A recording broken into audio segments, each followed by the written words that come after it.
Bonjour, mon nom est Jean Béliveau et il est le 24 juillet 2026 et j'ai ce petit discours-là pour vous. Ça commence par, le titre du discours, c'est Retrouver le sens de la vie, une nouvelle sagesse pour l'avenir de l'humanité. Alors, avant de parler de l'avenir du monde, de la science, de la technologie et de l'écologie, ou de nos sociétés, je crois qu'il faut commencer par une question beaucoup plus fondamentale. Pourquoi sommes-nous ici? Cette question, oui, encore une fois, et cette question accompagne l'humanité depuis ses origines. Chaque génération cherche à comprendre pourquoi existons-nous? Quelle est notre place dans l'univers? Qu'est-ce qu'une vie véritablement réussite? Quelles valeurs doivent guider nos choix? Depuis toujours, les êtres humains cherchent des réponses à travers les traditions spirituelles, la philosophie, la science, les arts et l'expérience de la vie. Les mots changent, les cultures changent, les époques changent, mais la recherche intérieure, la recherche demeure la même. Comprendre notre existence et trouver une direction. Si je prends aujourd'hui la parole, c'est parce qu'une conviction profonde s'est développée en moi. L'humanité possède une intelligence extraordinaire. Mais notre époque nous demande quelque chose de plus grand encore. Développer notre sagesse. Car nous avons besoin, c'est-à-dire nous avons appris à transformer le monde extérieur. Nous avons construit des civilisations, nous avons découvert les secrets de la nature, nous avons créé des technologies capables de changer notre quotidien, mais une question demeure. Avons-nous développé notre conscience au même rythme que notre puissance? Nous vivons une période exceptionnelle de l'histoire humaine. Jamais nous n'avons eu autant de connaissances. Jamais nous n'avons eu autant de moyens de communiquer.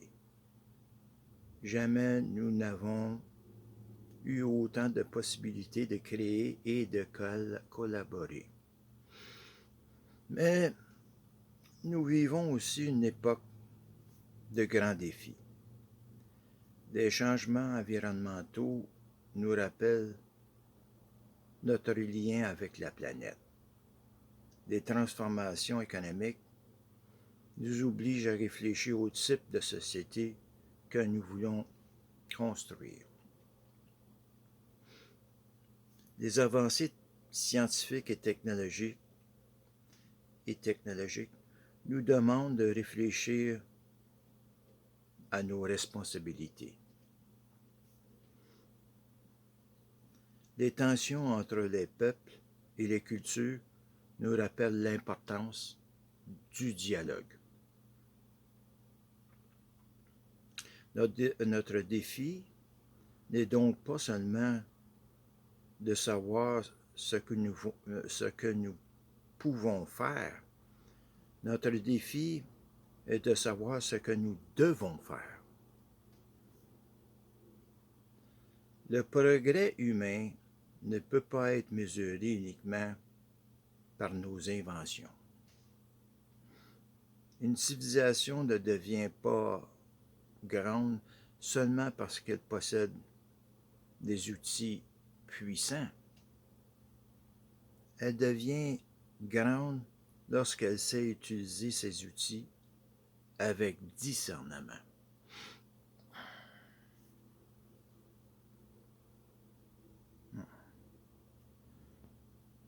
La, la, la connaissance nous donne une capacité d'action, mais la sagesse nous donne une direction. La science nous aide à comprendre le monde. La philosophie nous aide à réfléchir.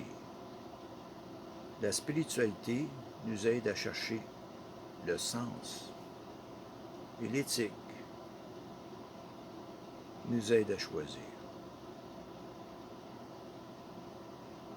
L'humanité doit demeurer au centre de tout cela. Depuis toujours, les peuples ont cherché à comprendre les grandes questions de l'existence. Les religions, les philosophies, les traditions culturelles, toutes ont tenté, chacune à leur manière, de répondre aux grandes interrogations humaines. Elles proposent parfois des visions différentes, mais elles partagent souvent des aspirations communes. La recherche du bien, la recherche de la vérité, la compassion, la justice et le respect de la vie. C'est pourquoi le dialogue entre les convictions est si important. Dialoguer ne signifie pas abandonner ses croyances. Cela signifie reconnaître que chaque personne possède une dignité et une expérience qui mérite d'être entendue. Je crois que l'avenir de l'humanité dépendrait de notre capacité à unir ce qui a parfois été séparé. La raison et la conscience, la science et la sagesse, le progrès et la responsabilité, la liberté et le respect, et enfin l'individu et la collectivité. Nous avons besoin d'une humanité capable de développer son intelligence, mais aussi sa maturité. C'est une grande intelligence, c'est-à-dire car une grande intelligence, sans sagesse, peut manquer de direction. Une grande puissance, sans responsabilité, peut devenir dangereuse. Cette vision concerne tous les grands domaines de notre époque. Elle concerne l'écologie, car l'être humain n'est pas séparé de la nature. Nous ne sommes pas simplement des utilisateurs de la planète. Nous faisons partie du monde vivant. Prendre soin de la Terre, c'est prendre soin des conditions qui permettent notre existence. L'écologie n'est donc pas seulement une question environnementale, c'est une question de responsabilité envers la vie. Cette vision concerne aussi l'économie. L'économie est essentielle au fonctionnement de nos sociétés. Elle permet l'innovation, la création et le développement. Mais elle doit toujours rester un moyen au service de l'être humain. La véritable prospérité ne se mesure pas seulement par la quantité de richesses produites. Elle se mesure aussi par la qualité de vie, par la dignité, par les responsabilités offertes à chacun. Cette vision concerne également la science et la technologie. Nous vivons une époque où nos capacités augmentent rapidement. Mais la vraie question n'est pas seulement qu'est-ce que nous sommes capables de créer. La question est-ce que ce que nous créons contribue réellement au bien de l'humanité? La technologie doit rester un outil. Elle doit être guidée par des valeurs humaines. Le véritable progrès est celui qui améliore la vie sans perdre de vue notre responsabilité. Cette vision concerne aussi nos relations humaines. Une société plus pacifique commence par des personnes capables d'écouter.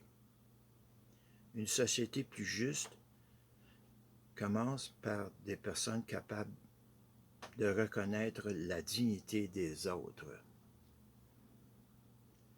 Une société plus sage commence par des personnes qui acceptent de continuer à apprendre.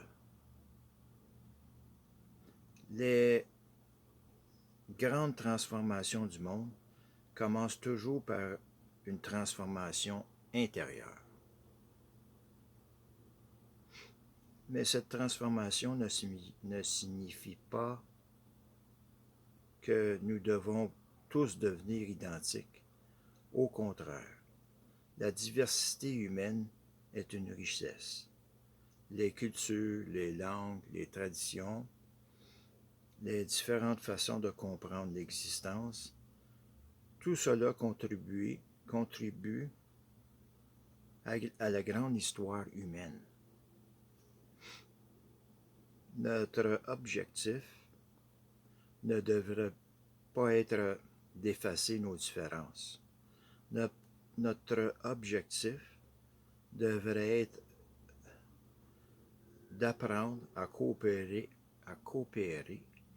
malgré nos différences. Alors, quel avenir voulons-nous construire? Un avenir où la peur guide nos décisions ou un avenir où la sagesse guide nos choix? Un avenir où la division domine ou un avenir où le dialogue devient une force? Un avenir où le progrès sert seulement la puissance ou un avenir où le progrès sert la vie? Je crois que chaque génération reçoit une responsabilité. Nous recevons un monde construit par ceux qui nous ont précédés.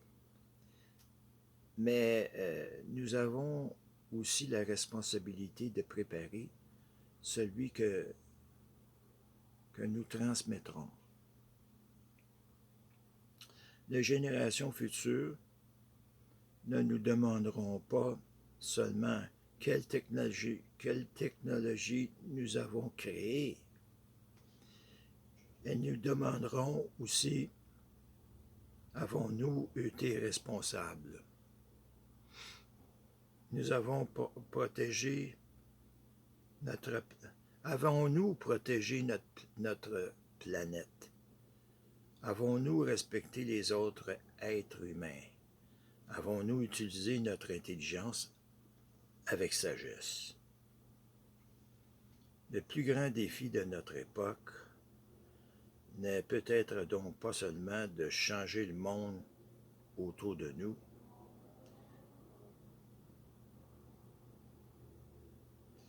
c'est aussi de devenir des êtres humains capables de construire le monde que nous désirons. Une humanité plus consciente, plus responsable, plus coopérative, plus respectueuse de la vie. La question finale que je voudrais laisser avec vous est celle-ci. Si nous avons le pouvoir de construire l'avenir, quelle vision désirons-nous pour cet avenir? Car nous ne sommes pas seulement les héritiers du monde que nous recevons, nous sommes aussi les créateurs du monde que nous laisserons. Chaque pensée compte, chaque choix compte, chaque personne compte. Construisons donc un avenir où l'intelligence rencontre la sagesse, où le progrès rencontre l'humanité, où nos différences deviennent une source de richesse et où notre civilisation avance non seulement avec plus de connaissances, mais avec plus de conscience. Merci à vous pour ce soir. Une bonne soirée à tous.